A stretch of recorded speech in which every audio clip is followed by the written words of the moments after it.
আগে তো আমি এই রাত্রে বিয়াতে চা দোকানদারের লগে বইতাম, কথা কইতাম, রাতের 1টা বাজে 1:30টা বাজে মাহফিল থেকে আসার সময় কত মানুষের লগে কথা বলতাম, শুনতাম, জিগাইতাম।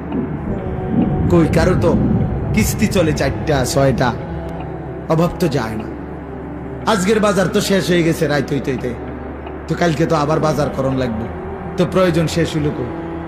কথা বলেন না। সোফা তো বানাইছেন ঠিক আছে, কিন্তু বছর খানিকের মাথার তো বার্নিশ উঠে গেছে, কালা কালা দেখা যায়, যে এটা তো এখন বার্নিশ করা দরকার, তো প্রয়োজন শেষ হইল কই?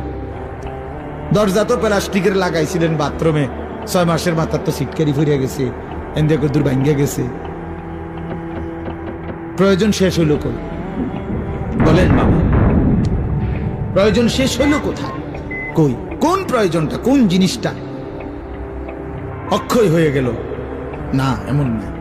হযরত মাওলানা তারেক জামিল সাহেব বলেন, যারা পৃথিবী বিখ্যাত দাওয়াত ও তাবলীগের অন্যতম একজন মুরব্বী, উনি বলছেন যে তুমি যদি মাটিতে, ইঞ্জিনিয়ার এনা বলছে মাটি ভালো মজবুত, আপনি এখানে 10 তলা বিল্ডিং করতে পারবেন, বিল্ডিং মজবুত হবে, মাটি মজবুত, মাটির ফাইলিং করতে পারবেন, সয়েল টেস্ট রিপোর্টে মাটি ভালো আসছে, মজবুত।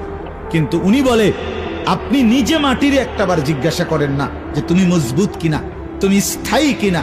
উনি বলে আল্লাহর কসম, যদি বিবেক থাকে, কান থাকে, তাহলে মাটি আপনাকে চিৎকার করে বলবে, এই বন্ধু তুই ভরসা কইরো না আমার উপরে, আমি মাটি থাকবো না রে, আমি মাটি থাকবো না, আমি মাটি থাকবো না। ইসরাফিল ফু দিলে ইদা রাজ্জাতিল আরদু রাজ্জা, আল্লাহ বলছে জমিনের মাটি রেজা রেজা, পাউডার পাউডার হয়ে ছিন্ন ভিন্ন হয়েছে। ইজাস সামাউন ফাতারাত, রব্বুল আলামিন বলে আসমান ভেঙে ভেঙে চুরচুর হয়ে পড়বে, যেন কাঁচ ভাঙতেছে। একটা 10 তলা গ্লাস ওয়ালা বিল্ডিং যদি ভাঙে, সবগুলো গ্লাস কি পরিমাণ আওয়াজ হবে বলেন? কিন্তু এত বড় আসমান যদি ভেঙে পড়ে, চুরচুর করে ভাঙতে থাকে, তাইলে কি পরিমাণ আওয়াজ হবে? এজন্য রব্বুল আলামিন বলেন আল কারিয়াতু মাল কারিয়া, সেই বিকট ধ্বনি। আল্লাহ বলেন বন্ধু আপনি জানেন কি বিকট সেই ধ্বনিটা কি? সেটা কিয়ামতের ধ্বনি। এই পৃথিবীর সবচেয়ে ভয়ঙ্কর ভয়ানক আওয়াজ হবে সেদিন, ইসরাফিল ফু দিবে যেদিন।